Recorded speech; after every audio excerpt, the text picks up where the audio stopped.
Hang in Dude, there. It is. that Smylie Kaufman for 61. Wow. I'm Smylie Kaufman, and this is The Smylie Show. Well, it's interesting you mentioned that because there is, of course, another tour out there where some of the guys on LIV could be using to play their way into shape. And that is the subject of ongoing litigation, ongoing set of appeals. I think the two faces of that litigation, Jon Rahm and Tyrrell Hatton, are both, of course, currently appealing DP World Tour sanctions. It's been reported over time that for each of the events that they played on LIV Golf Tour without a release for the DP World Tour, they were subject to a one-event suspension and 100,000 pounds of fines. This last summer, LIV Golf, you said they were no longer paying those DP World Tour fines, but had reported have paid upwards of $20 million in fines, which is a pretty staggering number to think about. Of course, they can both play right now while appealing those things. Tyrrell Hatton has chosen to. Jon Rahm this season has not chosen to. And the drumbeat is growing louder in that specific forum of, hey, what happens if we reach this impasse and this appeal is not upheld in the favor of Jon Rahm and Tyrrell Hatton, and these guys can no longer be DP World Tour members that, of course, cannot play on the European Ryder Cup team at Adair Manor in 2027. So there are a lot of considerations going on here, Smylie, right now legally, and I just wonder. Maybe just big picture as we kind of shift to the DP World Tour, how you feel about that tour specifically, their position in the golf ecosystem, the fact they hand off their 10 best, not otherwise qualified players every year to the PGA Tour, and what makes the most sense for them is it this strategic partnership they've had with the PGA Tour for a number of years that underpins the entire tour financially in a lot of ways, or would it be to leaning on a potential partnership with LIV, with Saudi regime and finance the tour that way and maybe pull a lot of international guys who would play a lighter schedule on LIV and be able to retain or continue to earn OWGR points by playing in now all of a sudden stronger DP World Tour fields featuring other LIV competitors. I mean, that's a lot. That's a lot to get into. I definitely want to talk about it all, but I want to kind of get back to the thing you just mentioned at the top, which was Tyrrell Hatton and Jon Rahm and their appeals process that they're going through and how that potentially could affect the Ryder Cup at Adair Manor with those two guys not playing. You got to be a DP World Tour member. I think that's what a lot of people got to remember in this. Like well, why can't they play? It's like, well, you have to be a member of this tour. So they had an option, right? Like to not pay these fines and just resign their DP World Tour membership. There's been other players that did this. I believe it was like Sergio, Lee Westwood, Ian Poulter.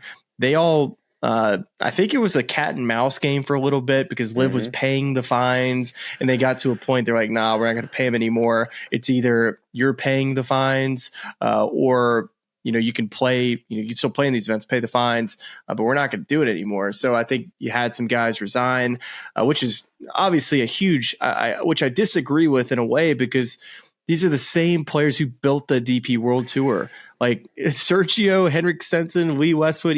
Ian, when I think of the European Tour, these are the players I'm thinking of, right? So I understand why that they would be so frustrated by all this, but they also know that there are rules in place that, from a competitive standpoint, that if you're a member of this tour, like you can't go join a rival tour. Like there's rules in place, just like in any other business. Which I think is fair, but I think there is, if you're trying to be, fair about this entire thing and not kind of picking one lane or one bias, which we try to be, that there is a little bit of an artificiality as to why that's the case, right? It's like the reason why the DP World Tour is so heavy on these sort of suspensions and fines is because they're forced to by nature of their partnership with the PGA Tour. Because the tour is saying, hey, dude, we're not going to give you upwards of $100 million a season to underpin your tour and then watch you let your guys go play on this tour that's competing directly with us. I get why that's the case. And I get why there was this sort of juncture, this sort of crossroads that the DP World Tour where they found themselves. And they kind of had to make a choice. Like, are we going to bet on this upstart league that has much deeper pockets than the PGA Tour, but could both fund this league and honestly, in some ways, financially, they were not in a good place. They were not in a good place. Yeah. And really, I think what the decision boiled down to in a lot of ways was, do we want to be a partner with the PGA Tour or do we want to be a competitor to the PGA Tour? And there were probably a lot of Europeans, given the past history between the two tours, that would have chosen competitor. And they may be looking at that decision, do we revisit it now? I'm not sure. I don't know what the right path is, because I think the bet you're trying to make then is like, how long does the LIV Tour stay around? And if it does not, does the entire DP World Tour fall apart? But I do think, as we've discussed on the show, it's like what LIV is trying to do or has been successful in doing is building more of an international tour. And you could see how that might be appealing to any number of top European players. Yeah. You're saying, I don't want to do the American travel grind. I like to play internationally a couple times a year. Do some LIV events where it's guaranteed money, no cut. Do some DP World Tour events, play on the Ryder Cup team, and call it a day. I could see why that would be enticing.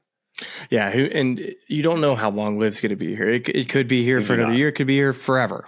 You don't know. I mean, I read an interesting article. I think Josh Carpenter retweeted it. It was about Saudi Arabia's PIF and just the return on the investments of currently what they have, what they're looking to potentially cut back on. They didn't specifically mention LIV Golf, but they definitely the article kind of insinuated, hey, we're not going to just continue on a path of spending billions and billions of dollars on things that aren't bringing us money back, and just an overall restructuring of Saudi Arabia, their economical strategic plan of things that they're doing in Saudi Arabia that has no effect of what we're talking about right now with LIV Golf, but that is the backing of all this until LIV Golf starts to make more money through the teams, through television networks. Because right now, LIV Golf, they pay for the production for Fox. Like, Fox isn't spending a dime on all this stuff. This is LIV Golf's production. So they're continuing to spend a lot of money in all this. And so I think the world in which this could have all maybe worked is if the DP World Tour just had the investment maybe from the Saudis and all this, didn't go on to start their own rival league in LIV Golf.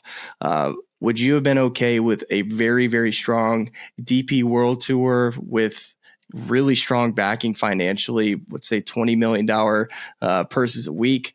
Let's say you might have some European players decide to stay home and play the DP World Tour, not come to the States.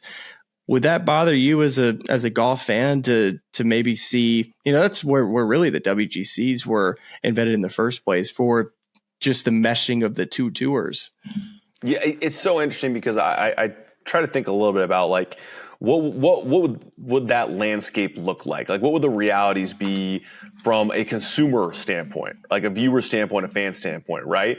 A lot of the reasons why I like watching like English, like the Premier League, English soccer is like, I can wake up in the morning, when my kids get me up nice and early, I can make a cup of coffee and there are matches on from, 7 or 8 a.m. all the way until like noon. And then I get on my day and I have to stay up late and I get to bed early, right?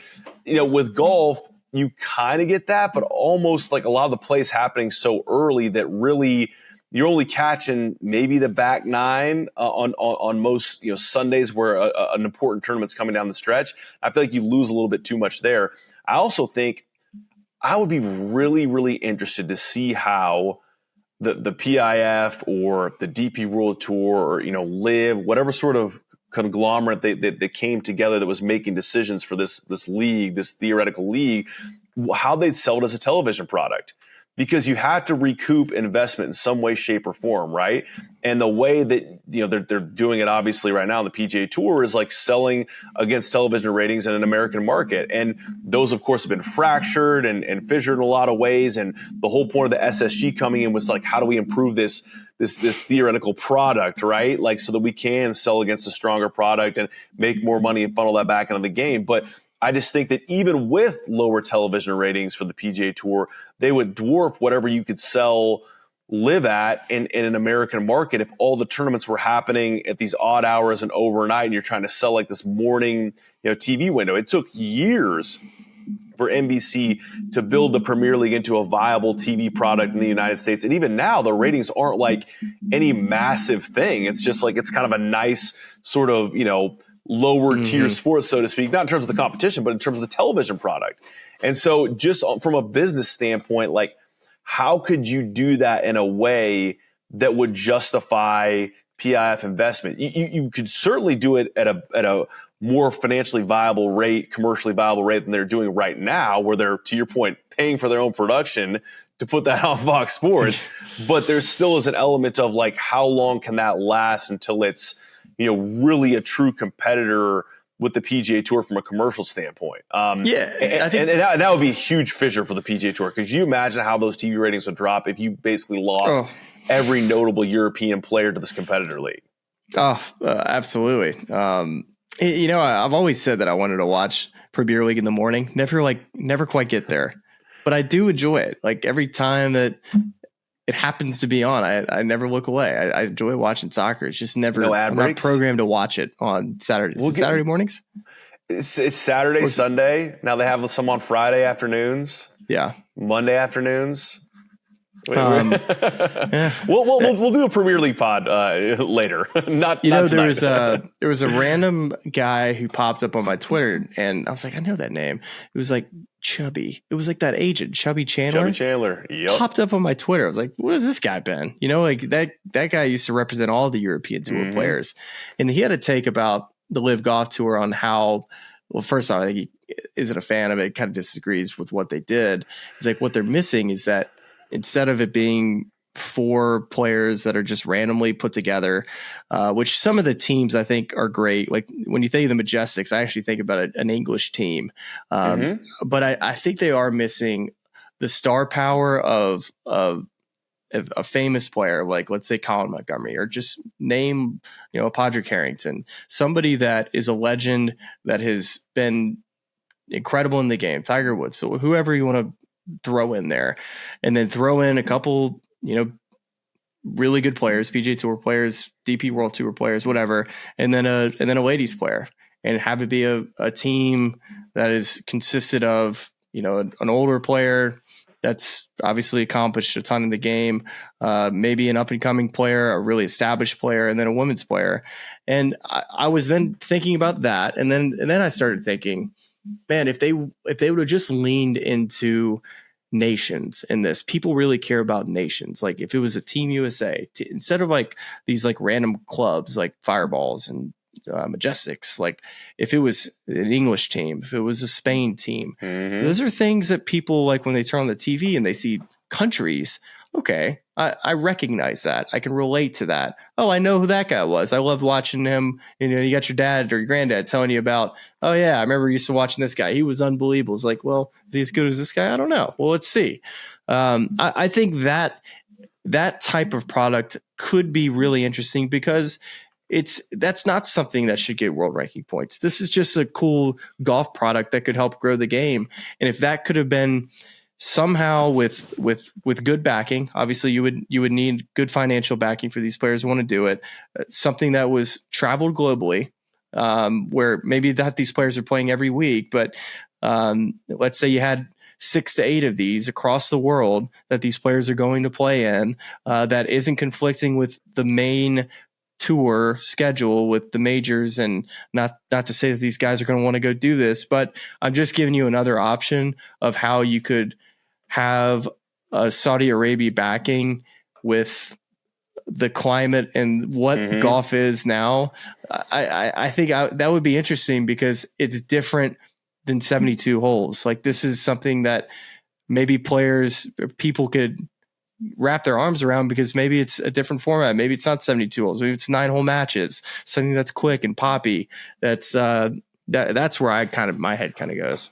I think there's a lot in there that I agree with completely. I mean, I think that the whole idea of you create these home games, that's the thing that we've found the greatest connection to as we've watched LIV Golf, that watching Ripper play down in Australia in front of like a home crowd and they're in contention coming down the stretch and they win that first team championship at that first Australian event and the fans just going nuts. Like in a league where it's been hard to find true wins, like let's look at the things that have been true wins and how do we build more of those? So home games, I think would be huge. I think you just look at the success of a Ryder Cup and say, we've kind of poked fun in the past at LIV of, Taylor Gooch talking about it, this has to be what a Ryder Cup feels like. And like, not exactly, tough. buddy. That was tough. But I mean, but there is a way to kind of build mini Ryder Cup feels if it's like, hey, this is, this week you're coming to Australia and this is the Ripper home game. And next week we're going to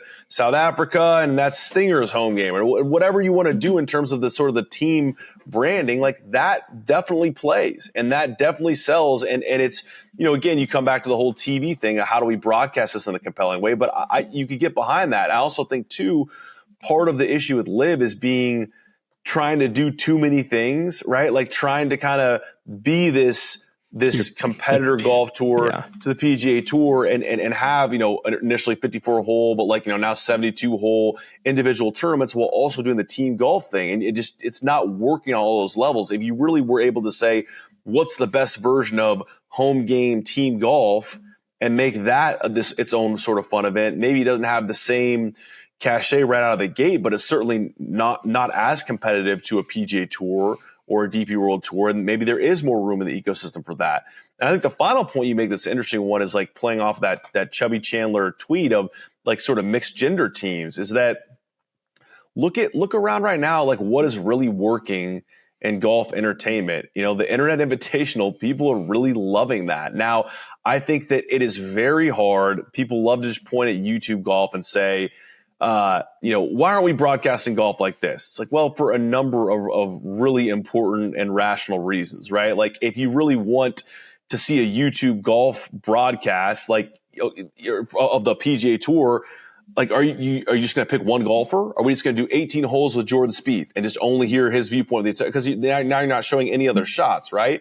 But I think that there is an interesting part of that playbook that you can pull from things that are working and are successful and say, as we get compelling personalities in here and we think about a format that people are enjoying and we think about a way to kind of do it that targets a bunch of different audiences, that is something that sponsors are willing to back. I mean, we just saw that the Aramco deal is going to come to LPGA, Shadow Creek. Like there's a lot of room for that in the game if you can think creatively about how to do it without, trying to force too many different ideas together.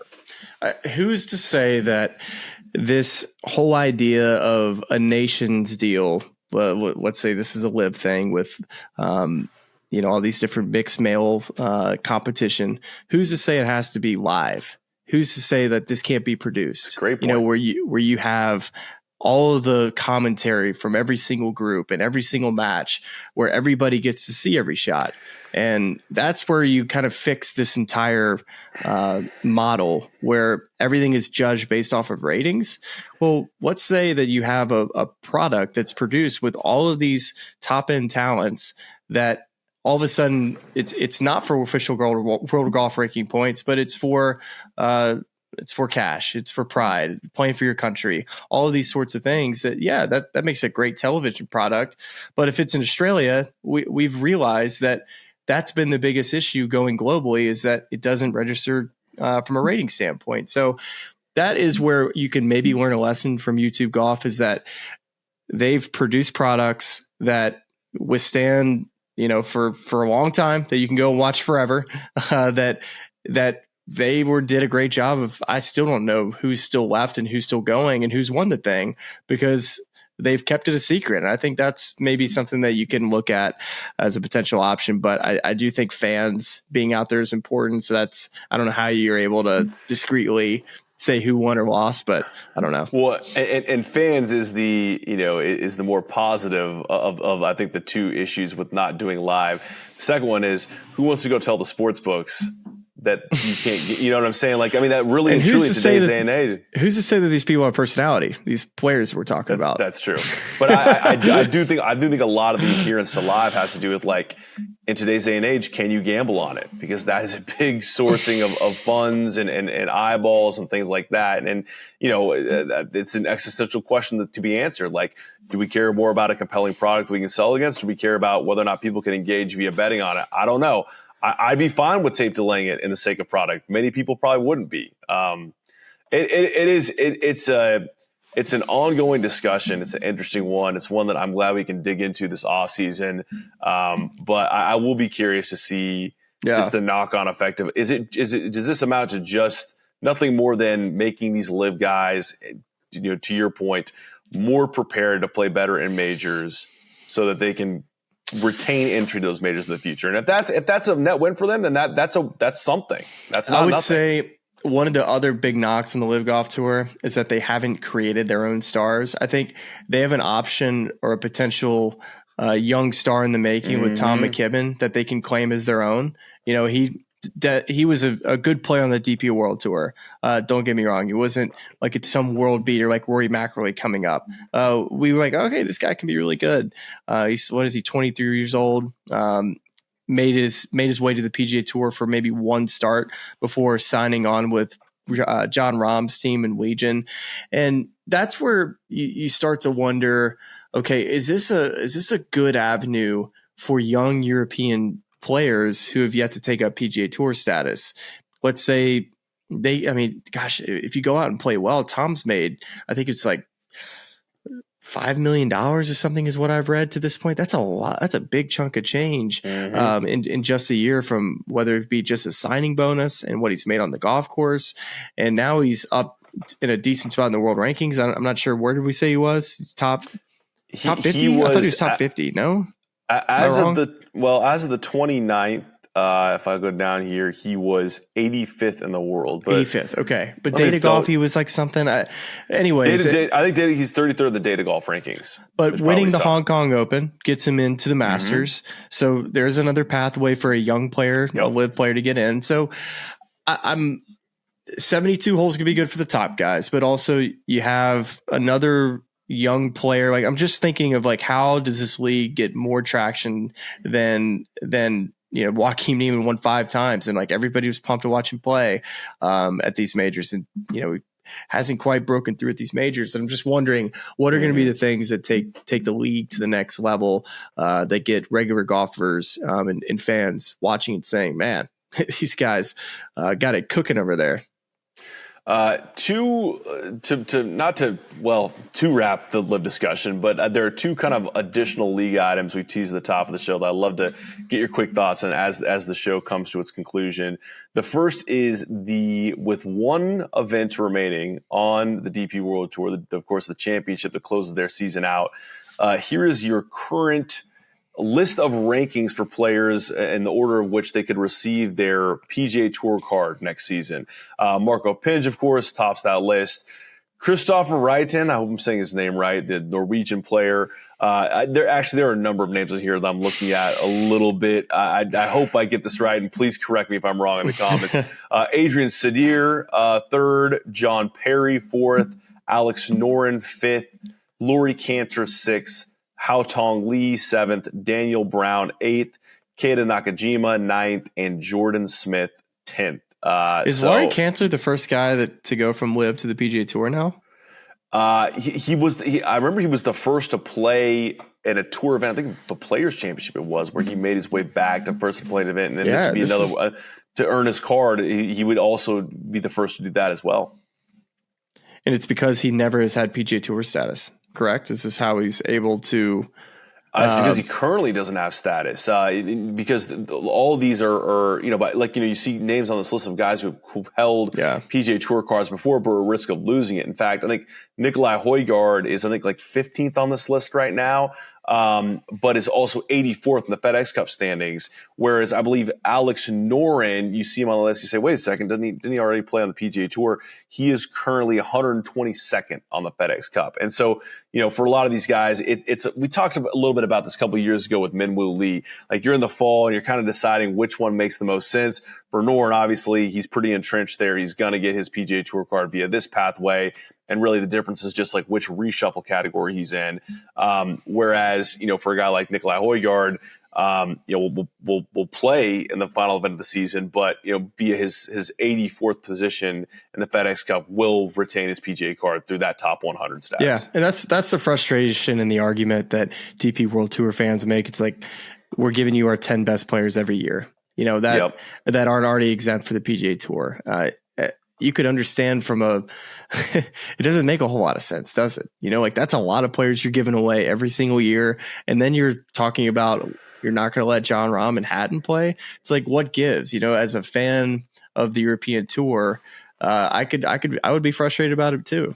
Yeah, I think it's, if you're really trying to be transparent about it or like not hold any bias against it, it's like I don't love that at all for the DP World Tour, because you're basically being held hostage by a sum of money that's keeping your tour afloat. But you can kind of look around and say, like, well, if this is the number we need, we could probably get that and get a lot better players to come play on this tour via a partnership with that. There are a lot of ways where it feels like you can make it a more competitive tour and still get the money you need, instead of just saying, well, the reason why we're handing off our best players and we're barring these guys from playing on LIV is because we need the $100 million chunk of change to keep this thing afloat with the PGA Tour. So we kind of have to do what they tell us. And that stinks for that tour. That really stinks for that tour. It sure does. And I'm all in on the DP World Tour in the fall. I think it's awesome. It's fantastic. I love it. I couldn't be more out on the PGA Tour in the fall. I'm like so over it. I know Ben Griffin won this week, which by the way, perfect segue. Shout out to my boy Benny Bombs for getting another dub. Only got tour of the season. It's won 3 events alongside Scotty Scheffler and Rory McIlroy. How about that? Had no reason to go play. Just said, might as well go. Was it in Cabo? Is that where they were this week? Yeah. It was Let's just go to now. Let's go to Cabo this week on a little vacay. And let's go win another golf tournament. Ben Griffin in the world rankings. How about that? It's awesome. I still think that he should have played a lot more at the Ryder Cup. Don't get me started on that one. He didn't play great that first afternoon, but he should have been playing in the morning to start. So I don't know if any. I don't want to get on the Ryder Cup, but still, good stuff to Benny. I really have not even looked at the leaderboard besides seeing that Ben won. I know it's a very open golf course. Nick Dunlap got off to a great start. He had 61 that first day. It was good to see him play some good golf. But it seems like I could hit some fairways at this place. Big old fairways. I think I saw a stat, and the only reason why I feel good sharing this is because I saw Nick Dunlap commented on the Instagram post. I think it was a Golf Digest Instagram post where it was a great stat. It was like either the widest score margin between 2 PGA Tour counting rounds in a single season, or like no one had ever done this. Where 61 and 90. 61 and 90 at the Masters. And he's like, I don't know if that's a good record to have or a bad record to have. Holy moly, dude! 29 under. Holy mackerel! This golf course 9 under on a Sunday to just. They're shooting the lights out of this place. Did anybody shoot over par today? That's my next question. That's a great question. 2 people did. 2 people shot over par today out of 75. Holy moly. And that's been covering fall golf on the PGA Tour. There you go. Yeah. Seriously, that's it for me. Yeah, that's it and that's all. Yeah, it is that time of the year where we're gearing up. We got Hero World Challenge, of course, is a cool event to kind of see some of those stars. Almost, I think of that more as like a table setter for the 2026 season than I do as an extension of the 2025 season. But we're getting to about that time. We're ready to kind of.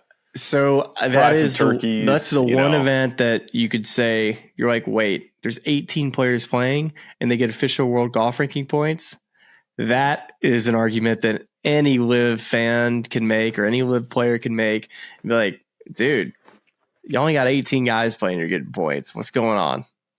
Yeah, listen, and we'll put a pin in that one. We'll come back to it another time on the Smylie Show, because that's all the golf talk we have for you tonight. And we're just hoping Smylie, the hyper ice, does some magic on your back. It's a little stiff right now. Yeah, a little stiff. I need to go do some cat cows. I will say I don't know if it's because like I had the surgical incision on the front left side, but I like leaned over in the locker room today to tie my shoe, and something just jolted up my back, and I threw down a few Motrin, and we got through the round. But when I got in the car for that 2.5 hour drive home, I need to keep that seat heater on high because it is stiff right now. Yeah. So we get the venom. Dad back. Basically a couple guys going into labor right here. Thanks so much for everyone watching and listening. That's a cool little flag logo you have on there too. They got the Alabama State there. Flag, How about USA that? flag. I did like an event for them, and they had these flags already on my thing. I was like, all right, cool. Bang. Yeah. I don't know if we have anything to tease right now, Smylie, but when we do we? Ooh. Do we? I don't think we do. We just made a face like we might, so I didn't want to leave it. I got nothing. we got nothing. My fantasy team sucks. That's all I got. Oh, there we go. That's a great way to sign off. Hope yours is playing better. Thanks so much for watching and listening. We'll talk to you right back here very soon. I listen to this podcast. It's really cool. And all of our First local time. fans and subscribers, but make sure you like and subscribe. It's cool to see what you guys are doing. I know golf fans appreciate it, but we do too. So please keep it up. For all the good people at YouTube, like and subscribe. You guys have some good takes, so I'm happy to come on and shoot the